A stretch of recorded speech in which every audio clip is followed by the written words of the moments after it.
the 2.1 million people trapped in the war zone that is Gaza are facing yet another killer on top of bombs and bullets, starvation. We're now witnessing a deadly surge in malnutrition-related deaths. Since July 17th, severe acute malnutrition centers are full without sufficient supplies for emergency feeding. In 2025, WHO has documented 21 deaths related to malnutrition of children under 5 years old. The hunger crisis is being accelerated by the collapse of aid pipelines and restrictions on access. 95% of households in Gaza face severe water shortages, with daily access far below the minimum needed for drinking, cooking, and hygiene. Food deliveries have resumed intermittently, but remain far below what's needed for the survival of the population. Parents tell us their children cry themselves to sleep from hunger.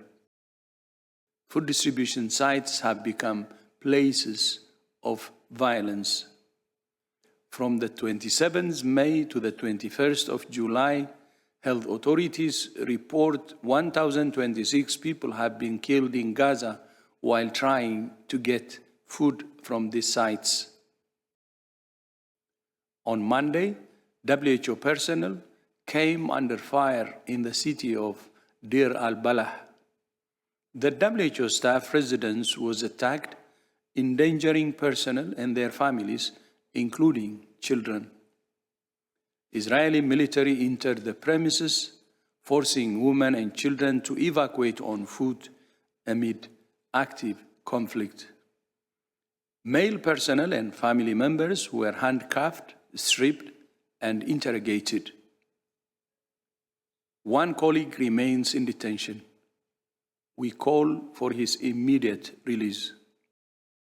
Our main warehouse, containing vital medicines and supplies, was also severely damaged. At the UN's lead health agency, WHO's operational presence in Gaza is further compromised, crippling efforts to sustain a collapsing health system and pushing survival further out of reach for more than 2 million people. Despite this, WHO and other UN agencies are staying in Gaza, and our commitment is firm. UN agencies must be protected while operating in conflict zones. WHO calls for the active protection of UN personnel and facilities, civilians, and healthcare for the unimpeded flow of aid. Once again, we call for unconditional release of the hostages. The situation in Syria is also extremely troubling. Access to Al-Sweida remains severely constrained, further hampering the delivery of life-saving assistance. The main hospital is overwhelmed, facing critical shortages of staff, electricity, and supplies. Healthcare must never be a target. Health should always be protected, and safe, sustained humanitarian access in Gaza, Syria, and all humanitarian situations is critical. Let me be crystal clear. First, the IHR, its amendments, and the pandemic agreement, all of them were proposed, negotiated, and adopted by our member states. That's how WHO works. Second, WHO has no authority to tell countries what to do. We cannot impose travel bans, lockdowns, vaccine mandates, or any other type of measure, nor do we seek to. Our job is to provide evidence-based recommendations and guidelines and to support countries to protect and improve the health of their populations. But how or whether countries implement that advice has always been and always will be up to them.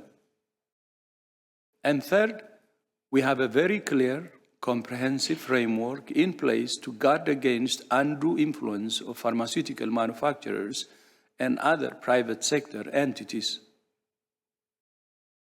While there has been modest growth in vaccine coverage globally, an estimated 14.3 million children never received a single dose of any vaccine, and millions more received only partial coverage. For measles, one of the world's most infectious pathogens, while global coverage is up slightly from last year, nonetheless, more than 30 million children did not receive the full course of vaccines they needed.